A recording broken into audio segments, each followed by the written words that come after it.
est fin prêt pour le déploiement du matériel électoral devant servir pour le scrutin législatif du dimanche 8 janvier prochain. Avant le lancement du convoyage de ces différents matériels vers les 17 749 postes de vote du pays, le directeur du matériel et des opérations de la Commission électorale nationale autonome Sénat a présenté à la presse la méthodologie du colissage. Étant donné que nous avons 17 749 postes de vote, ici sur la plateforme logistique, nous avons arrondi à 18 000.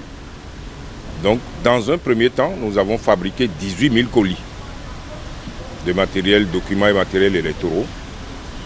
Et après, nous avons fait 2 niveaux de regroupement. Pourquoi?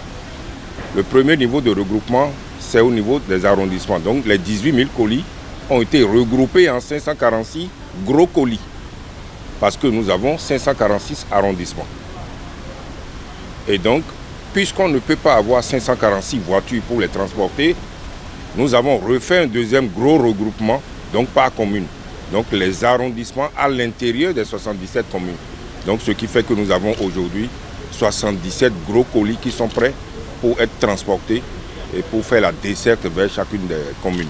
Les urnes et les isoloirs qui constituent le matériel lourd étant déjà sur place, les colis à convoyer sont constitués de matériel sensible.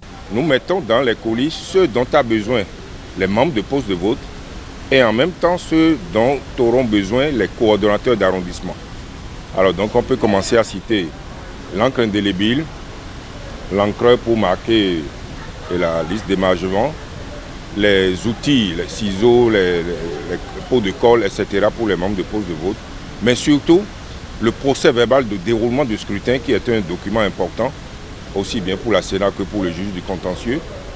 Nous avons les feuilles de dépouillement et nous avons également les bulletins de vote qui sont donc du matériel sensible au niveau du poste de vote. Et au niveau du coordonnateur d'arrondissement, nous avons le PV de compilation que vous connaissez et les procès-verbaux de constatation et de mise en cantine qui sont également des documents. À côté de tout ça, nous avons les listes électorales et les listes d'émargement.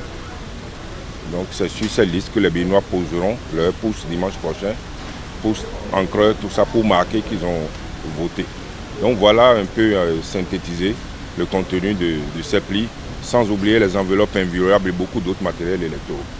Le directeur du matériel et des opérations de la Sénat n'a pas manqué de rassurer le peuple que toutes les dispositions sont prises pour que les colis soient convoyés à temps. Il a par ailleurs invité toutes les Béninoises et les Béninois en âge de voter à sortir massivement le dimanche pour exercer leur droit de vote.